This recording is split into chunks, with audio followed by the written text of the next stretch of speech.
Hello, everyone. Turtle Angelo here with one of my favorite teachers and mentors, Vidarbha. And we also have Dr. Suni Jani, a psychiatrist, as well as a devotee. And we're super excited to have her unique perspective on our show today and in our conversation. So I just want to start really quick, Vidarbha, if you would be so kind to start us off with a prayer and open our space. That's wonderful. Thank you so much. Thank you. Om Ajnana Timirandhasya Jnananjana Shalakaya Chakshurunmilitam Yena Tasmai Shri Gurave Namaha. Shri Chaitanya Manobhishtam Sthapitam Yena Bhutale Swayam Rupa Kadamayam Dadati Swapadantikam. Namo Vishnu Padaya Krishna Pristhaya Bhutale Srimate Bhakti Vedanta Swami Te Namine. Namaste Saraswate Deve Gauravani Pracharine Nirvishesha Shunyavadi Pashyatya Deshe Tarine. So this is an invocation that the knowledge, the wisdom that we receive from all the previous teachers, we offer our gratitude to them, and the knowledge that we receive within our heart that dispels all darkness that we've had within our hearts since time immemorial. So thank you. Thank you. That was so beautiful.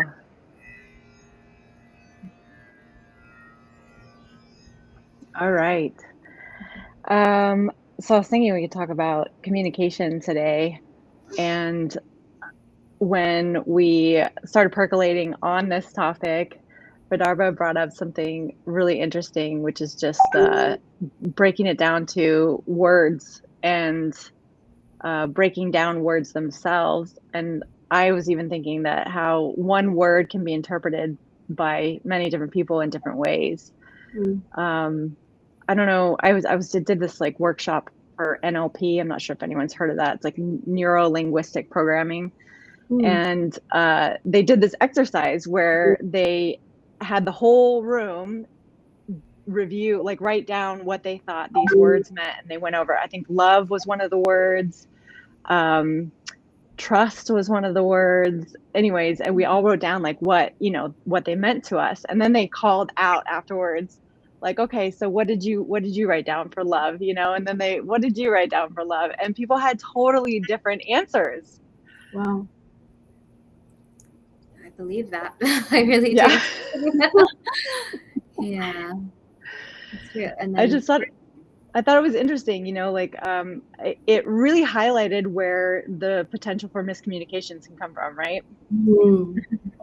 Yeah, it's amazing, right? How we hear, who we are, right? Like we say in Ayurveda, we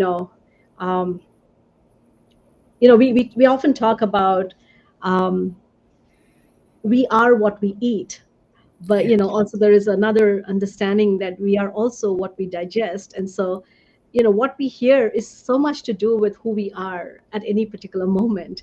And so, like you were talking about miscommunication, how miscommunication can happen because our consciousness. So I guess what fascinated me the most about Bhakti is this connection between words or sound and our consciousness. And that's really, really amazing that we can have all these. And it was amazing, like I was in Mayapur during spring season, and there is the koil, and her voice is so beautiful and just mesmerizing, and I was just loved it. And and it's like almost like spring is coming and it's everything is beautiful. And then I got to hear the backstory that a coil actually makes all that sound, and there is a whole story where she actually goes to the nest of the crow and tosses the eggs of the crow so that she can lay her own eggs. And that changed my perception. I was like, wow, sweet talks, but if it's not accompanied by a consciousness of love and compassion, it can be so misleading. So there's that part as well. Where is our consciousness at when we're using our words?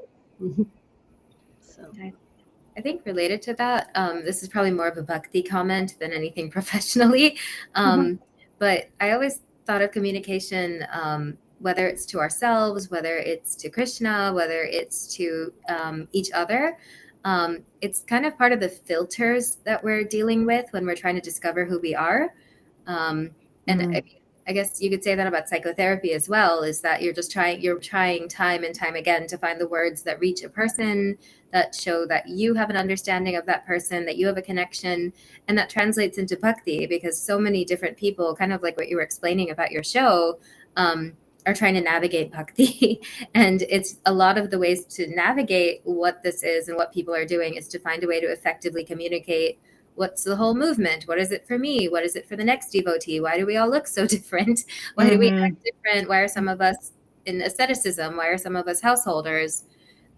There's just so many areas of communication that I think it's in an ideal, beautiful way, it would bridge that gap between the different ways someone has bhakti, and just kind of bring us together. But sometimes by accident, it sort of makes us seem more divided. So it's such a delicate instrument to have. Yeah, you make a very, very good point. I mean, in my own journey, there's part of it is that confusion, like when you're new to it, and especially as a Westerner, it's not only new because I'm new to it, but it's new, I think, culturally for me as well. And there's a vulnerability, in like, I don't want to ask the stupid question, or I don't want to be offensive, or I go through that too. I really go through that myself. I get it. We all do, I think. I just heard a really funny story about Buddha, actually, and he was giving a sermon, and he said something about life being very short, and there were all these people sitting in the audience, and three people approached him after the talk, and one of them said, "Oh my goodness, like I had been wanting to do this business for the longest time, and your words really spoke to me today, and I'm just like, okay, life is too short. I need to get on to it right away." And then there was a thief that came to him and said, I had this great plan for this big theft, and I'd been putting it off, and your words really inspired me today. And then finally there was a third person. He said, "I've been wanting to give up all my worldly attachments, and life is too short." And so it was the same set of words, and three different people, they saw it completely from a different perspective. And I think that's kind of what happens. I really liked it. I was like, yeah, I can relate to that. Yeah, that's true. And then it goes back to your point of,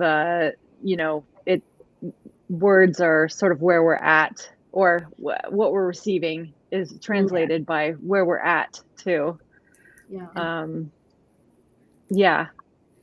But what you brought up about culture is relevant. Sometimes a single word means different things in different cultures, like UK and US English are different ways of using the same word.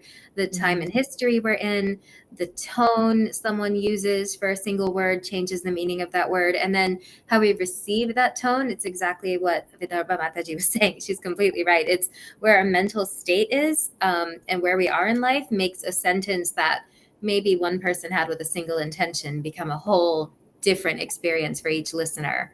It's such just a good point. Such a good point. In fact, to such a large extent, even words that are supposed to be so healing, words of even our ancient Bhakti text, which are full of so much love and compassion, sometimes they can be weaponized because people can pull out different aspects and use that, to hurt each other. And we've seen that through history. So much of it is dependent on our own consciousness. And it's something that actually is so intrinsic to bhakti, is the difference between what constitutes a material sound and what constitutes a spiritual sound. It's something that I think so much about, because sometimes the lines are not so clear. Sometimes it all depends on something as subtle as our consciousness. Like, Mm-hmm. I could be uttering spiritual sound, but in a material consciousness, right? And Yeah. vice versa. For sure. Well, another thing that I think about is they say that something like 70% of our communication is nonverbal, Mm. but I'm not entirely sure that I'm always aware of my nonverbal communication. And if it makes that much of an impression, I feel like I should be more aware. So, one of the things about getting deeper and deeper into my practice is, like I said, everything started to come up for review, and recognizing, I guess, the way that I communicate with people, and I guess being cognizant of my facial expressions, maybe even just the energy that I'm bringing into what I'm saying, because I'm a really passionate person. So like Mhm. I have an energetic expression, and Yeah. like people interpret that in different ways, or they receive it in different ways. And so I guess I started to think that I should be more cognizant of these aspects of my communication, because something I'm really impressed by is a lot of my mentors, their ability to, I guess, always remain calm and always sort of process a conversation from what seems like sort of this pulled back perspective, where I can tell that their own emotions aren't necessarily getting tied in, their own ego isn't there. And I mean, I'm just like, how do you do that?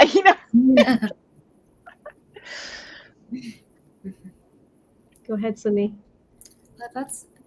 I'm thinking about that. Like, I know that's like just this is probably me coming in more professionally and less from the perspective of devotee, but I know that's a massive cornerstone in therapy. Is there's some people who always want to know how they come across, and there's some people who have absolutely no idea, and that's like half the work is just, hey, you're shouting a lot, and some people really have no idea that they're shouting is a form of communication, and then they wonder, why do people run from me? Why don't I have good relationships? Like, that self-awareness, self-actualization journey is different for each of us. And I think, but we're always on it. I don't think it's ever fully possible to get a sense of self from exclusively the self. This is just very much a material discussion right now, but practically speaking, sometimes even when you're trying to make a diagnosis of an illness, or trying to even understand someone's circumstances without making a diagnosis, you get information not just from the person telling you, because that information they're giving is called a psychic reality, but you also get it from those closest to them, and understand how they're perceived by each of these individuals. And it never gives you a full picture, but it gives you enough of a picture to try to help someone or communicate better ultimately, because then you kind of understand, oh, this is how this person responds. So I guess it's one of those things, like, it would be so glorious if we could all just like kind of know, oh, this is exactly how I look at all times. Because even myself sometimes, like, I think some patients might ask me like, oh, you seem angry, and I'm not even angry at a patient. I think I didn't sleep enough the night before, or I have huge dark circles under my eyes, and I have no idea how it's looking. But I think that's an ongoing journey. I think at least showing the attempt to be aware of it can further communication than just sort of laying it. I think it's in a perfect world, and it's like really my dream world, where people would always be thinking about something like that, because it could change so much. Wondering our role in the communication, as well as trying to hope for the best in what people are communicating to you. So. Yeah, I think at least the approach that I've started to take is, obviously there's a there's an experience of paying attention to the person that you're talking to and sort of reading their response, their nonverbal response to what you're Right. saying. Yeah. And if it seems like if they seem confused or if they seem, nervous or whatever, like being able to react or respond to that and say like, am I coming off this way? Or, you look confused. Can I, provide more context here or something like that? But I think probably the really tricky areas are, I guess, arguments and misunderstandings, things like that with family, with significant others, etc. Like that comes up a lot for me in, again, as I keep going into Bhakti, and I feel like you're guided into this, like, approach everything with love sentiment, right? But obviously, I mean, I'm a human being. I'm not always feeling the love. Right. Yes. So, it's like trying to navigate how to connect with that, especially in those moments that are particularly confusing. Like, whatever's happening right now is really frustrating me, or it's really angering me, or whatever, right? Right. But but I'm dealing with another human being, right? So how can I walk into that and make sure that I'm, I guess, still treating them with love and respect and all that kind of stuff, even though I'm upset, or, I've been talking about this a lot recently to different people because it's been coming up quite a bit. Okay. But exactly this issue is, so I think one thing that I recently heard that I thought was so interesting was that the Vaishnav approach to Bhakti, because like, under the umbrella of Hinduism, there's so many different ways of approaching the divine, and there's like an impersonal deity in some ways. Right. And with the personal, like with Krishna being a supreme personality, with being like someone that we have an image of, someone who we know pastimes about, who has a very personhood. There's so much love, but there's also tears. There's also arguments. There's also pranks. There's literal war. And I think something about the way that we embrace all these parts of Bhakti, I think it allows us to be an emotional person and not to necessarily, like, love is ideal. That's a spirit soul. That's like the core of who we are, but we're in a material realm. We have a brain that lies to us about everything coming into it, and then gives us these faulty signals that we then act on because it's telling us through our body what's going on. Like, those are supposed to be the dividers from Krishna in a way. And I think it's sort of like a lean in isn't a bad approach. If you're feeling angry, let yourself feel that anger instead of trying to be a creature of love at all times. I think it's feeling is one thing and then showing is another. And that's the crucial difference in communication. So someone can say something awful to you, and even though you're this wonderful person in pursuit of Bhakti, you can be very mad at what this person is saying because that's what they want. But then I think the practice of Bhakti is what you were describing earlier with the mentors you have who can step back, look dispassionate. Maybe they're actually having their emotions, but like with all that practice, they just found a way to go, I won't let that come out here because that will affect my Bhakti. That will affect my communication and my way of being a spirit soul, trying to reach out to other spirit souls. And then you can retreat. You can think of like a stalling word, feel your feelings, and then try to go, well, what's Bhakti to me and what's a good way for me to approach this situation? But I think like that's a huge part of Bhakti is having all the feelings, just to have all of them, live in them, and sometimes your feelings are a warning to you. There's a certain lifestyle you adapt as someone with Bhakti, and your emotions might be telling you, get away from this. This isn't really the way that we're meant to live and balance our spirituality with our material self. So I think it's a beautiful thing to have all of those things. I think it still makes you a very good devotee. But that's my 2 cents on that. That might not be the way. No, that's beautiful, Suni. I really, really appreciate it. And Prabhupada actually says that we are sentient. And so, so sentient, he also says we're not a stone. So a devotee actually has all these emotions. But at the same time, those emotions, they keep getting refined as they are utilized and engaged. So our whole process is one of engagement. And we see that I was the visual that was coming in my consciousness, in my mind, was that of and Prabhupada uses this example of an iron rod that is put in fire. And as the longer it stays in fire, it gets warmer and warmer. Mm-hmm. And at a certain point, it's no longer iron, it becomes fire. And so same thing, all these emotions, when they're engaged, whether it is one of fear, or it's one of some anger, or whatever it is, when it is engaged with Krishna and offered in love, and as it goes through this refinement process, then it becomes spiritual in nature. It's no longer material, and it impacts us differently, and it impacts the receiver in a different way as well.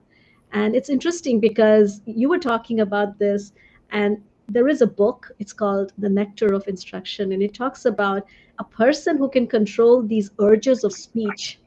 That person actually considered to be a very elevated person in the world. So it's not an easy, there is an acknowledgement that it's not easy to control speech, and that Yeah. a person can do that. And what that means is it control. I like what Suni was saying.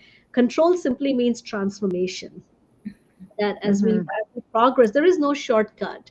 It's a gradual transformation of coming in contact with spiritual vibration, and just by doing that, our own vibration will begin to change. And even if there is an anger, like we see that in some of the great masters, Bhakti teachers, sometimes they would exhibit anger, but that anger would have a completely opposite effect. The person would go away feeling more loved somehow.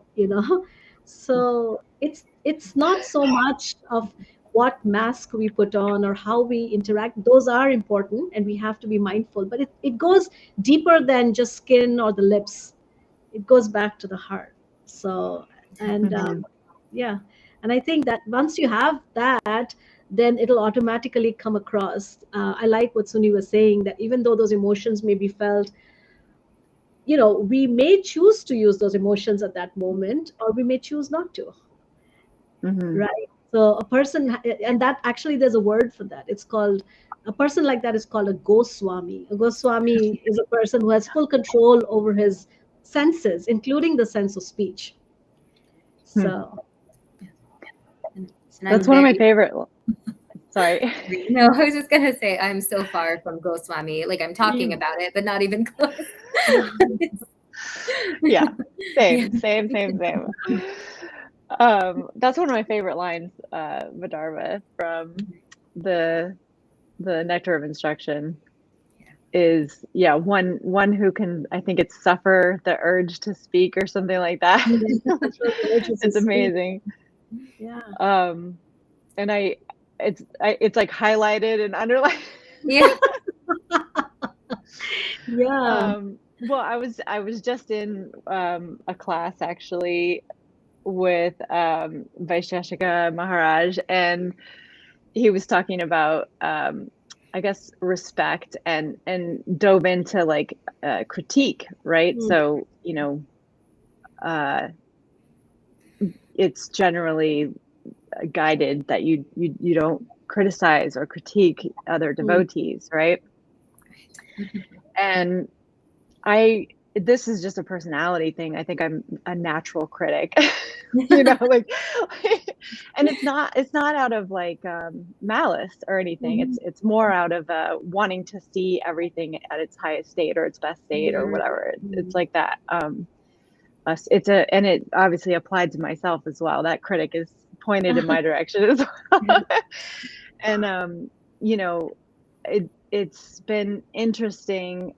I kind of made a vow to myself, like, well, you don't always have to share, like, first of all, with others, like they're on their own journey, and if you're hard on yourself, they're hard on themselves, and you don't always have to share where you think maybe they need improvement or whatever, and it's been an interesting journey, just learning to hold back, right? To you don't have to say everything that you think. Yeah. And I think that's why so much of our speech is connected to our hearing. So what we hear is what will come out. And so again, the more we associate with spiritual vibration in our life, there are many indicators of spiritual growth, and the one biggest indicator of spiritual growth is our vibration will change. The words that will come out of our mouth will be beneficial in nature. They will have a mercy component to it, and that happens in due course as we associate more and more with spiritual sound vibration. It becomes our vibration. So just like I was talking about, we are what we eat, we are also what we hear. It's interesting because where my head goes when you say that is, I feel like another pretty common theory right now is that the things that we experience in the first few years of our life have a huge impact in how we are today, right, as adults. And, Mom, if you're watching, no criticism on you whatsoever, but my mom was very critical. So I was used to hearing that. I was used to, imbibing that. I don't even want to call it. It's not necessarily a negative thing, and I don't even think it was intended to be negative. But that was how I received, I guess, her love or whatever you want to call it. And so, I think there's sort of a rewiring of that, translation, or that the way that I communicate love, and and Bhakti is immensely helpful in that rewiring. I think that what you're bringing up about family, I think it's in the Bhagavatam about like there's almost this material part of family, right? But it feels like such a definite certainty. Like we're born, and then there's all these filters in the world on us. Our parents are putting filters on us, but really like the true family underneath it is this family that we develop with Bhakti.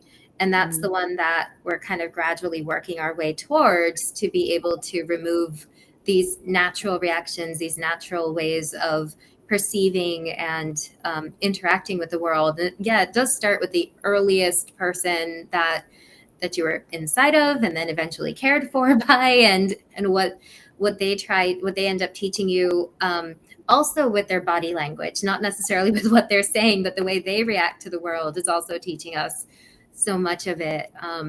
And I think that's another part of the communication and Bhakti journey, is that was just how ingrained a form, and we were just handed the communication we're handed, and then it's sort of our job to be introspective about it and go, why do I react this way? Does it serve me? Does it serve Krishna? Does it serve the person I'm trying to help or be with right now? And it's really, I think what Vidarbha Mataji said is so true. It's just, this is the part that's just not natural. It is something we are always working towards. It's something you're always thinking about. It's something you're always trying to bring Krishna into some moments where you're like, I don't feel like Krishna's here. It just doesn't feel like Krishna's in this situation right now. This is too dark for Krishna. And then one unprofessional spiritual advice I got that was so helpful was like, for everyone you're interacting with, just remember Krishna's in their heart. Like maybe they can't see Krishna, they can't feel Krishna, they're not acknowledging it. Those are those moments where you're like, this just has nothing Krishna conscious. This is an awful situation. I'm going to communicate just to get out of it. But it was so powerful for me to hear that as like a person and a professional. Just like, remember, everyone you're engaging with has Krishna in their heart. But they don't know it. They may not be engaging with it, but you're engaging with that ultimately, and in your own way. And then leave a chair in the room for Krishna if you're doing therapy. Do something that I love that. Yeah, it was nice. It was such a nice thing to learn. But yeah, that's kind of part of that journey of getting out of what just feel like what does it mean to be Vaishnav and feel Vaishnav. And I think another thing I was remembering is it's sometimes even in anger, even if you're angry towards Krishna, he loves that because you're remembering him in that moment. And sometimes and I think sometimes there's this saying about when people are actually becoming devotees, they have some of the worst moments of their lives. They just have the most difficult.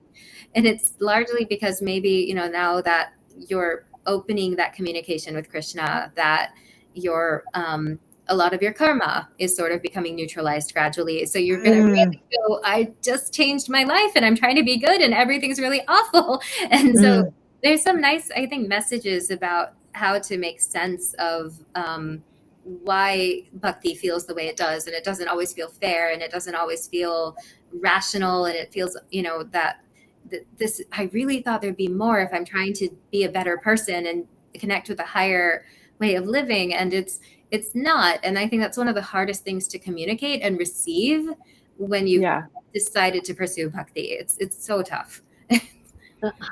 Yes. I wouldn't say that particularly I've had any, I've been lucky, I guess, that there haven't had any negative life experiences so far. But what did happen was internally, I felt really bad. Like all this shame came up, and, shame about who I am or how I am in the world. And, just feeling like, oh my God, I have to fix myself.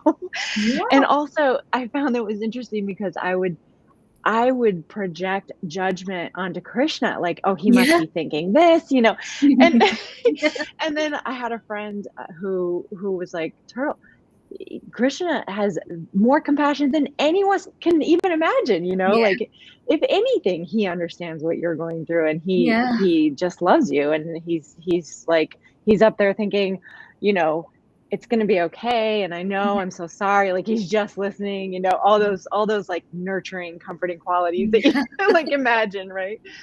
And I was like, oh gosh, I guess you're right. Sometimes I think Krishna is the worst communicator. Because here we are just like trying and trying and trying. And then you have moments where you're like, I'm not getting anything back. The stonewalling technique is not working for me. And then I just remember, I was like, well, I'm sure he's glad I'm at least thinking of him. I'm sure that he just wants to be acknowledged in some way, but there's not a great back and forth sometimes. Can you just leave me a sticky note or like? Exactly. It's so interesting, Turtle, on what you were saying about Krishna understanding. There is this beautiful section in Brihad Bhagavatamrita where there is this devotee who returns back, and as soon as Krishna sees him, he embraces him. And one of the things, and then he faints, and there are tears and all kinds of emotions. But one of the things that Krishna says to Gopakumar, he says, I know every one of your struggle that you've gone through to get here to me. And it's great acknowledgement, and that always melts my heart, because here I am struggling through my lower nature, and it's amazing that Krishna knows, and he's so grateful. Like he says, I can never thank you enough, for coming back, and you've done a great service to me. So it helps us to know that, it's tough. You're gonna make me cry with that story. I know, like that. That's all we want to hear, right? Is that like our struggle is meaningful to someone else. Yes, and we are being seen, and we are being heard. And what is even more amazing is that we don't even have to be perfect. The struggle to be perfect is perfection in itself. So to me, that gives me so much hope that what's my power to be perfect, but at least I'm struggling for Krishna, and Krishna is it's giving him pleasure, my tiny little struggle. Yeah, absolutely. Yeah, I think too, part of communication, the respect thing that was coming up in class today, that was really ringing for me as well. How we communicate with people, or, even when somebody's frustrating, or, angering you or what have you, that you are still able to deliver to them a level of respect, that just sort of says, even though I'm having an emotional reaction to what is happening or to what you're saying or to what you're doing, it doesn't mean that I don't love you, because I think it's so easy to just let your emotions get involved and just react and like dive into that whole like pool of of energy, I guess, let's call it, right? And then, I'm hoping most people can relate to you step away, or you have your argument and then you step away for a few minutes, and pretty quickly, for me anyways, it comes in like, oh, like I feel bad maybe about how I expressed something, or maybe even something that I said. And obviously you can mitigate that whole episode by giving the space, or creating that space, to find respect and love when you're in the midst of anger, frustration, etc., sadness, whatever it is. I think even if we're human and we're not reacting perfectly in a situation, you always have the option to go back and go, here was a moment, here's how I believe I came across, here's what I remember feeling, and that's not who I wanted to be then, and I sincerely apologize, and and it's up to the other person at that point. But I think you just do the behavior that you think was the most appropriate, in terms of who you are, in terms of the relationship you have with Krishna, the person you want to be that gets to be with Krishna. And then I think everything else, you lose that attachment to the fruits of your labor, right? That's such a crucial piece of that. So that entire labor of communication, all the thoughts you put into every word, every careful reaction. We also have to remember to be detached if it doesn't go the way we want.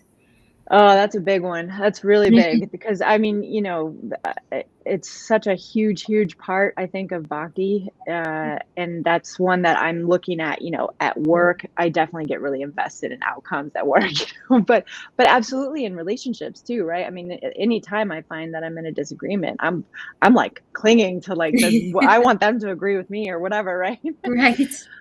But like you said, even when later I go, oh, maybe I didn't need to be right there, or I'm not right. And then being able to apologize and, like you said, not be hung up on getting the reception of that I was expecting. I love that, Suni. I really do, because I think, I think therein lies the secret. What happens is that duration. So when we say something that we're not really happy about, in the beginning, it may take us a week to reflect, and come back. And gradually what happens is that duration starts to decrease, while, where, it just, okay, in 5 days, we're like, oh, I shouldn't have spoken that way. We reflect. And then gradually it becomes to a point where, as we speak, we are tasting our words. And we are, so we are our that space is immediate. Like, we're like, okay, what does this taste like? And how is this going to impact the other? But I really agree with Suni that the second offense is sometimes greater than the first offense. And what I mean by that is, if you don't come back and heal a heart that we have hurt, then I think that stays longer. But in general, people seem to appreciate. I had a little incident myself when I was in India. And I was just standing in front of Krishna, and I was just praying, and I really wanted to just have that quiet moment. And there were these security guards, and they kept sort of sort of pushing me around a little bit. And I got a little, like, because they're doing their crowd management, so they have to do what they have to do. So I felt a little, so I didn't say anything, but I had this annoyed look on my face. And then I left. And when I stepped out, I felt I carried that weight in my heart. And I thought, that was talking to Krishna and feeling this annoyance with the person who's simply doing their service. That could not possibly be pleasing to Krishna. So then I went back and I found her, the security guard, and I offered my apologies, as I'm sorry, and there was a complete shift of energy, where she just like, no, it was just such a beautiful moment. So I feel that going back, we find that the same person may respond to us differently, if we, process. I guess it was a learning moment for me as well. There's so much power in an apology, like a sincere apology. And even if it's not believed, even if the other person doubts your sincerity, I think the fact that you could do that, with Krishna in your heart, with that intention, you can heal so much, and heal the damage of like a mistaken face, a mistaken just something that communicated a distance. But it's also important to forgive ourselves for those moments where we are hung up and it does stay in your heart. And I think it can stay for years, to be honest, not just a week. I think some of these things are just, part of us. We're so complex. We grew with so many different internal and environmental messages that we should learn to forgive ourselves when we do something that we don't feel lives up to the ideals we've all created. And I think even if you ask the three of us, like, what's your view of a devotee? What's a perfect devotee? I think we'd even have something different to say. So yeah.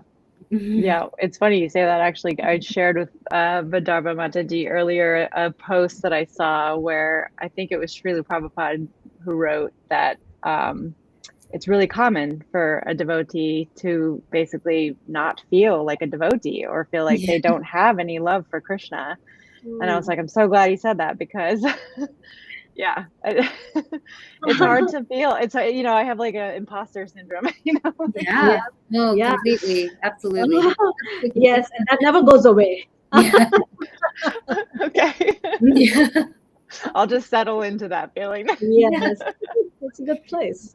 But it's such a simple request, really, what Bhakti is in some ways, right? It's just talking about belief, and it's talking about, again, you could use so many different words to describe what Bhakti is, but it could be just love, it could be faith, and then there's so many ways to travel into those elements of it. So it's just it's asking a lot of someone to just go, well, no, but what is it? And what should I be doing word for word? Do I follow nectar of devotion? Do I do nectar of instruction? Should I follow what the Srimad Bhagavatam saying word for word? Like, am I supposed to? And just thinking about, like, well, there's such a gap between even not just culturally, time wise, the intention. There's so many different things but I can see how just like it gets communicated to us that not just by ourselves, but by others, like, you're not doing enough. This could be done better. And I think it's a big task to fight off those messages. Yeah.